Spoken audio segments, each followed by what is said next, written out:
Goku and Saitama. It's time to end rivalries and fights between friends so I can try to give y'all the answer on who is truly stronger out of these opponents. It's a lot closer than people think. After reviewing most of the shows of each respective verse, it turns out it's actually a lot closer.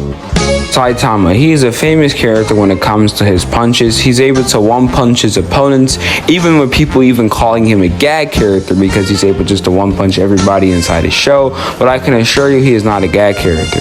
On the other hand, we have Goku from Dragon Ball. His techniques and the skills are very impressive. He's able to casually do planetary feats like it's nothing, and he's easily able to run past the feet of light. On the other hand, we have Saitama. Saitama is actually able to perform very impressive feats. One of the first expressive feats we see is Saitama is able to jump from the moon back to the earth in seconds, implying that Saitama at bare minimum is at least FTL to F. Characters in Dragon Ball, we've seen King Vegeta with the flick of his wrist is able to destroy 3 planets. Like, this guy is godly. But Saitama, at the other hand, is able to break his limits plenty of times in making this very massive black hole full of dead stars he destroyed, or even arguably other things than stars, but we're just going to say stars for the sake of the scaling.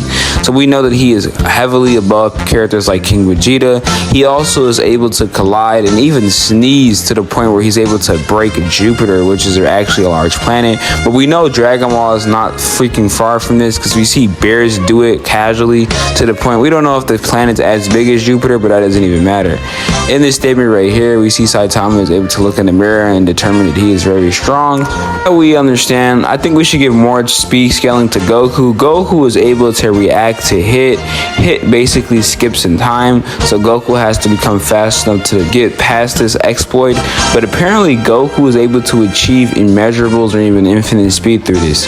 We also know inside the fight against Buu, he's performed good feats. We know small characters in Dragon Ball are typically stronger. Buhan, who is a weaker version of Kid Buu, was able to shift and destroy dimensions. Also later on in the Beerus fight, it stated that they're able to destroy worlds if Goku and Beerus kept clashing, implying that they're going to destroy a macrocosm, which is an 8th dimension plane of existence, meaning that Goku would be multiversal in this case. And we know Goku also becomes stronger later on because Goku adapts his power inside of his base. So we know that base Goku at bare minimum is at least multiversal. So we know that that's the case. And also we know Goku gets later on throughout the series, he gets very stronger in later arcs, implying that Goku is plenty of times stronger from what he once was. So we know Goku scale is pretty high within there. We also know that other characters were stated to be able to destroy the universe. Now, even though these statements are true, we don't know how much validity they truly hold. Now, back to Saitama. Saitama is a crazy character with tons of strength, but he's not a gag character. He's not like a Raleigh or like Saki K. Saitama is just far from a gag character. He has other traits that make him similar to characters like Goku and etc. So to say he's a gag character is crazy. And also, Saitama stated plenty of times that he did reach the limit. We know gag characters tend not to have limits, so that contradicts that very idea if Saitama has a limit when we know gag characters don't. So you can't even say he's a gag character, and we also can't say he is limitless because again, he can reach limits.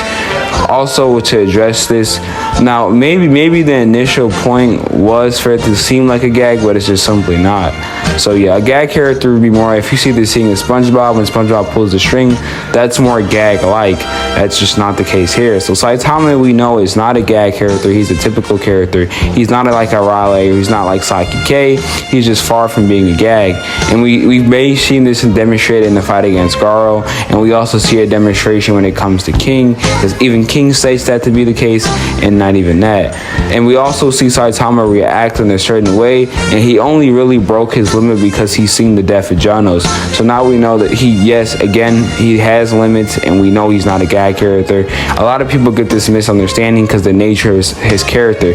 His character is basically an overpowered guy that broke his limit by doing nothing, his human limiter by doing nothing. So a lot of people confuse this, but we have characters like Krillin who are basically the same person. The difference is Saitama has weaker opponents, and Krillin's opponents are typically stronger than him. So yeah, he's Krillin in disguise.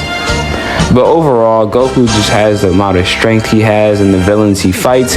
It only comes to the conclusion that Goku is most likely stronger. Yes, Saitama does have very impressive feats that may be called into question if he is truly stronger, but these feats are just not enough for characters in Dragon Ball because they're able to perform feats beyond Saitama's reach.